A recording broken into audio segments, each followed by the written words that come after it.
అదరకొట్టే కారం రంగు రుచి ఆచి కారం పొడి. సంధ్యా కన్వెన్షన్ లో ఉన్నటువంటి అక్రమ నిర్మాణాలను హైడ్రా కూల్చివేస్తుంది. హైకోర్టు ఇచ్చినటువంటి తీర్పు మేరకు సంధ్యా కన్వెన్షన్ లో ఉన్నటువంటి పార్కు స్థలాలు అదేవిధంగా రోడ్లని మళ్ళీ యాస్టీస్గా నిర్మించాలని ఇచ్చినటువంటి ఆదేశాల ప్రకారమే హైడ్రా ఉదయం నుంచి జేసీబీలు అదేవిధంగా బాహుబలి సహాయంతో ఇక్కడ ఉన్నటువంటి అక్రమ నిర్మాణాలన్నింటినీ కూడా నేలమట్టం చేస్తుంది.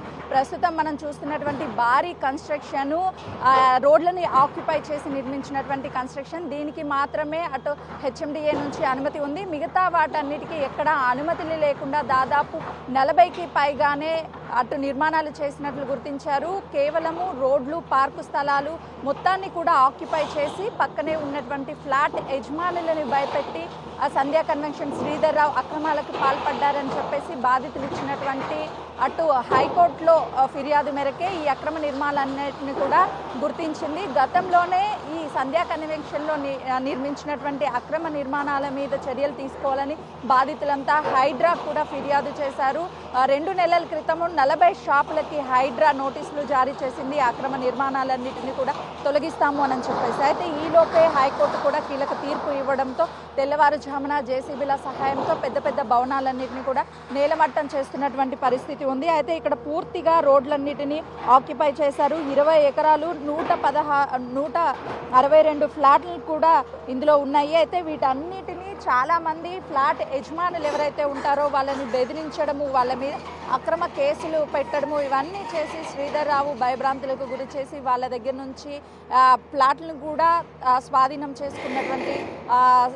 స్వాధీనం చేసుకున్నాడు. ఈ మేరకు అటు బాధితులు కూడా ఫిర్యాదు చేశారు. అయితే ఈరోజు పెద్ద పెద్ద 5 బిల్డింగ్లు, 17 ఐరన్ స్ట్రక్చర్స్ని హైడ్రా తొలగిస్తుంది. ఇందులో Uno Mango, big basket, 40 food courts, under కన్స్ట్రక్షన్లో ఉన్న హాస్పిటల్, పెట్రోల్ బంక్లో కొంత భాగం కూడా హైడ్రా కూల్చివేస్తుంది. మనం విజువల్స్లో చూడొచ్చు. అంటే ఇప్పుడు నిర్మాణాలు కూల్చివేస్తున్నటువంటి వాటి అన్ని ప్రాంతాలు కూడా అటు రోడ్డుకి సంబంధించి అదేవిధంగా పార్క్కి సంబంధించినటువంటి స్థలాలను అంతా కూడా సంధ్యా కన్వెన్షన్ శ్రీధర్ రావు ఆక్యుపై చేశాడు. లేఅవుట్ను కూడా పూర్తిగా మార్చివేశాడు. ఎక్కడ రోడ్లు ఉన్నాయి, ఎక్కడ ఫ్లాట్లు ఉన్నాయి అని అర్థం కాని విధంగా క్రియేట్ చేసి అటు ఫ్లాట్లకు సంబంధించినటువంటి వాళ్ళని కూడా పూర్తిగా బెదిరించి ఈ ఫ్లాట్లన్నింటిని కూడా ఆక్యుపై చేశాడు. దీని ఫిర్యాదు మేరకే ఇటు హైడ్రాకి ఫిర్యాదులు అందడము, దాంతోపాటు హైకోర్టుని అప్రోచ్ అవ్వడం బాధితులు.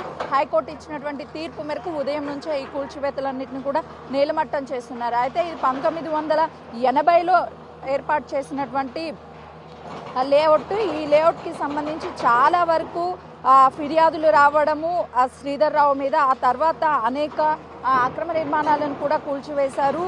తర్వాత దీనికి సంబంధించి అంటే ఈ లేఅవుట్ని పూర్తిగా సంధ్యా కన్వెన్షన్ యజమాని శ్రీధర్ రావు 2015 తర్వాత ఇలా లేఅవుట్లో అక్రమ నిర్మాణాలు చాలా చేశారు అని చెప్పేసి హైడ్రాకి అటు ఫిర్యాదులు అందాయి. ఇది పూర్తిగా Gachibowli fertilizers corporation of India employees society లేఅవుట్లో అక్రమ నిర్మాణాలకు పాల్పడుతున్నటువంటి సంధ్యారావు కోర్టుని అప్రోచ్ అయ్యారు. అయితే కోర్టు పూర్తిగా సంధ్యారావు చేస్తున్నటువంటి అక్రమ నిర్మాణాల పట్ల అటు వెంటనే చర్యలు తీసుకోవాలని చెప్పి కూడా హైడ్రాకి ఆదేశాలు జారీ చేయడంతోనే హైడ్రా ఈ నిర్మాణాలకు సంబంధించి కూడా చర్యలు తీసుకుంటున్నటువంటి పరిస్థితి ఉంది. మొత్తానికి ఇందులో నిర్మించినటువంటి నిర్మాణాలు గతంలోనూ తను ఢిల్లీకి సంబంధించినటువంటి ఒక మహిళ మీద అక్రమ కేసులు పెట్టి శ్రీధర్ రావు తనను జైలుకు కూడా పంపించాడు. ఆ తర్వాత తను సుప్రీంకోర్టుని అప్రోచ్ అయింది. ఎందుకంటే ఇక్కడ ఉన్నటువంటి ఫ్లాట్లకి సంబంధించి తనకి దాదాపు 580 గజాల ఫ్లాట్ ఉంది. ఆ తర్వాత ఆ ఫ్లాట్కి సంబంధించి శ్రీధర్ రావు బెదిరింపులకి పాల్పడి ఎలా అయినా సరే నాకు అమ్మాలి, లేదు అని అంటే మొత్తం ఆక్యుపై చేస్తాను అని చెప్పేసి ఢిల్లీ మాలా చౌదరిని బెదిరించాడు. బెదిరింపులకి గురి చేసినటువంటి సమయంలో తన అకౌంట్లోనే తనకు తెలియకుండా కొంత అమౌంట్ని ట్రాన్సాక్షన్ చేశాడు. చేసిన తర్వాత నన్ను పూర్తిగా మోసం చేసింది మాలా చౌదరి, ఫ్లాట్ని అమ్ముతానని చెప్పేసి డబ్బులు తీసుకొని నాకు ఫ్లాట్ని రిజిస్ట్రేషన్ చేయలేదు అని చెప్పేసి తన కేసు నమోదు చేయడంతో తన ఆ టైంలో జైలుకు కూడా పంపించినటువంటి పరిస్థితి ఉంది. ఆ తర్వాత తను పూర్తిగా తప్పుడు కేసులు తన మీద పెట్టారు అని సుప్రీంకోర్టులో సవాల్ చేస్తూ కేసును నమోదు చేసింది.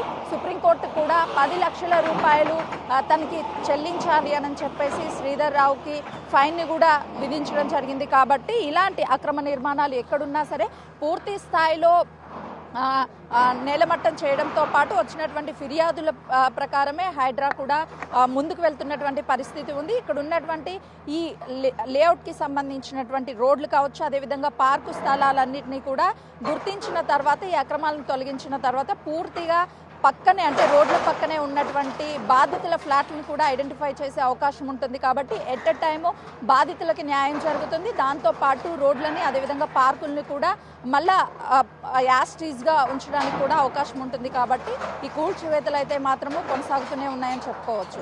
సంధ్యా కన్వెన్షన్లో ఉన్న అక్రమ నిర్మాణాలను హైడ్రా ఉదయం నుంచి కూల్చివేస్తుంది. ఇందులో ఉన్నటువంటి దాదాపు 40కి పైగానే షాపులను నేలమట్టం చేస్తుంది. జేసీబీల సహాయంతో అదేవిధంగా బుల్డోజర్ సహాయంతోనూ కూల్చివేతలను ముమ్మరం చేసింది. దాదాపు డిఆర్ఎఫ్ టీం 40 మందికి పైగానే ఉన్నారు. మరోవైపు పోలీసులు కూడా ఇక్కడికి చేరుకొని ఉదయం నుంచి అక్రమ కట్టడాలనే హైడ్రా నేలమట్టం చేస్తున్నటువంటి పరిస్థితి ఉంది. హైకోర్టు ఇచ్చినటువంటి తీర్పు మేరకే ఈ అక్రమ నిర్మాణాలన్నింటినీ రోడ్లు అదేవిధంగా పార్కుల్లో ఉన్నటువంటి నిర్మాణాలను నేలమట్టం చేస్తుంది. ప్రస్తుతం మనం చూస్తున్నటువంటి ఈ భారీ భవనాన్ని 2 జేసీబీల సహాయంతో కూల్చివేతలు చేస్తుంది. ఎక్కడికక్కడ డ్రిల్లింగ్ చేస్తూ వాటిని నేలమట్టం చేస్తుంది. అయితే సంధ్య హాస్పిటల్ ఇందులో నిర్మిస్తున్నారు. 26,000 స్క్వేర్ యార్డ్స్కి పైగానే ఉన్నటువంటి ఈ ప్లేస్లో 3 నెలల క్రితమే నిర్మాణాలను చేపట్టారు. పూర్తిగా ఎలాంటి అనుమతులు లేకుండా రోడ్డుని ఆక్యుపై చేసి నిర్మాణం చేస్తుండటంతో నిన్న హైకోర్టు ఇచ్చినటువంటి తీర్పు మేరకే హైడ్రా అధికారులు ఈ నిర్మాణాన్ని కూల్చివేస్తున్నారు. ఇందులో ఉన్నటువంటి దాదాపు 40కి పైగానే 5 భారీ భవనాలని షెడ్లను మొత్తం కూడా నేలమట్టం చేస్తున్నారు. అసలుకి ఇక్కడ సంధ్య హాస్పిటల్కి సంబంధించి ఎప్పుడు అగ్రిమెంట్ చేసుకున్నారు, ఏం నిర్మించబోతున్నారు అని చెప్పేసి మాట్లాడేందుకు ఈ నిర్మాణాన్ని లీజ్కి కాంట్రాక్ట్ని తీసుకున్న స్వామి ఉన్నారు. స్వామి చెప్పండి, ఎప్పుడు అగ్రిమెంట్ చేశారు? అంటే అనుమతులు ఉన్నాయా దీనికి? అనుమతులు ఉన్నాయని చెప్పారు, మరి మాకైతే తెలియదు ఉన్నాయా లేదా. ఎన్ని ఫ్లోర్ల నిర్మాణం చేస్తున్నారు? ఇది 5th floor. 5th floor madam. 5 floors. ఎంత ల్యాండ్ ఉంటుంది? ఎన్ని స్క్వేర్ యార్డ్స్? 26,000 ఏరియా ఉంది. మీకు అగ్రిమెంట్ ఎవరు చేశారు? మాకు ఏహెచ్కే వాళ్ళని అగ్రిమెంట్ చేశారు. సంధ్య వాళ్ళకనే చేశారు. హాస్పిటల్ నేమ్ ఏంటి? సంధ్య హాస్పిటల్. మీకు ఇన్ఫర్మేషన్ ఇచ్చారా ఇది ఇల్లీగల్ అని చెప్పి? లేదు, నిన్నటి దాకా కూడా ఇక్కడ ఓనరుడి వర్క్ చేయించాడు. నిన్న ఈవినింగ్ వరకు ఇప్పుడు 2 గంటలకు వచ్చి నా లేబర్ను లేపి అంత కూలగొడుతున్నారు. 3 నెలల క్రితమే హైడ్రా నోటీసులు ఇచ్చింది అక్రమ నిర్మాణాలకు అంటున్నారు. మాకు ఇప్పటి వరకు ఏం తెలియదు మేడం, అలాంటి విషయమే తెలియదు. అంటే ఇది పార్కు స్థలం రోడ్లని కూడా చెప్తున్నారు. అలాంటి డాక్యుమెంట్స్ ఏమన్నా? మాకు ఎలాంటి ఇన్ఫర్మేషన్ లేదు. మాకు 3 months అయిపోయింది స్టార్ట్ చేసి. అగ్రిమెంట్ చేసిన వాళ్ళు ఎవరు? ఏహెచ్కే వాళ్ళు బాలరెడ్డి దశరథరావు అని. అయితే పూర్తిగా ఇక్కడ నిర్మిస్తున్నటువంటి సంధ్య హాస్పిటల్కి సంబంధించి అక్రమము అదేవిధంగా ఎలాంటి అనుమతులు లేవు అని చెప్పేసి కబ్జాలకి పాల్పడి నిర్మాణం చేస్తున్నారు అని చెప్పేసి బాధితులు ఇచ్చినటువంటి ఫిర్యాదు మేరకే హైకోర్టు సంధ్య కన్వెన్షన్ శ్రీధర్ రావు మీద కూడా చాలా సీరియస్ అయింది. ఏ విధంగా రోడ్లని పార్కు స్థలాలని ఆక్యుపై చేసి నిర్మాణాలు చేస్తారు, బాధితుల నుంచి కూడా ఫ్లాట్లని బలవంతంగా ఉంచుకొని ఈ నిర్మాణాలన్నింటినీ కూడా చేపడుతున్నారు. లేఅవుట్ అంటే ప్రధానంగా రోడ్లు పార్కు స్థలాలు వీటన్నిటిని చూపించిన తర్వాత లేఅవుట్ కంప్లీట్గా ఏర్పాటు అవుతుంది. అయితే ముందస్తుగానే 1980లో లేఅవుట్ చేసినప్పుడు ముందుగానే లేఅవుట్కి సంబంధించి రోడ్లు అదేవిధంగా పార్కు స్థలాలను వదిలారు. కానీ 2015లో సంధ్యా కన్వెన్షన్ శ్రీధర్ రావు ఎంటర్ అయిన తర్వాత పార్కు స్థలాలని రోడ్లతో పాటు వాటి పక్కనే ఉన్నటువంటి బాధితుల ఫ్లాట్లను కూడా అక్రమంగా బెదిరింపులకి గురి చేసి అక్రమ కేసులని వాళ్ళ మీద పెట్టి ఈ ఫ్లాట్లన్నింటినీ కూడా వాళ్ళ దగ్గర నుంచి సొంతం చేసుకున్నాడు. ఆ తర్వాత బాధితులు హైకోర్టుని కూడా అప్రోచ్ అయిన నేపథ్యంలోనే వాటన్నిటిని పరిశీలించిన తర్వాత హైకోర్టు కీలక తీర్పునిచ్చింది. ఈ నేపథ్యంలోనే సంధ్యా కన్వెన్షన్లో ఉన్నటువంటి అక్రమ నిర్మాణాలను కూల్చివేస్తున్నారు. మరోవైపు మరోవైపు పెట్రోల్ బంక్లో ఉన్నటువంటి కొంత భాగం కూడా అక్రమ నిర్మాణంగా ఆ రోడ్లని ఆక్యుపై చేసి నిర్మాణం చేపట్టడంతో దీన్ని కూడా పూర్తిగా నేలమట్టం చేసినటువంటి పరిస్థితి ఉంది. అయితే దాదాపు ఈ నిర్మాణాలన్నింటినీ కూడా అక్రమ నిర్మాణాలుగా గుర్తించి వాటిని కన్స్ట్రక్షన్ చేయొద్దని చెప్పి గతంలోనే అటు హైడ్రా కూడా వీళ్ళకి నోటీసులు జారీ చేసిన నోటీసులని పట్టించుకోకుండా ఇష్టానురాజ్యంగా ఈ నిర్మాణాలను చేశారు. హైకోర్టు ఇచ్చినటువంటి కీలక తీర్పు ఆధారంగానే బాధితులకి న్యాయం చేయాలి, ఈ లేఅవుట్లో ఉన్నటువంటి పార్కు స్థలాలని అదేవిధంగా రోడ్ల స్థలాలని యాస్టీస్గా మళ్ళీ కూడా నిర్మించాలి అని చెప్పేసి ఇచ్చినటువంటి కీలక తీర్పు మేరకు హైడ్రా ఉదయం నుంచి ఇక్కడ ఉన్నటువంటి అక్రమ నిర్మాణాలన్నింటినీ కూడా నేలమట్టం చేస్తుంది. ఈ నిర్మాణాలు అక్రమ నిర్మాణాల కూల్చివేతలు సాయంత్రం వరకు కూడా కొనసాగే అవకాశం కనిపిస్తుంది. కెమెరామెన్ హరీష్తో సుజాత, సంధ్య కన్వెన్షన్.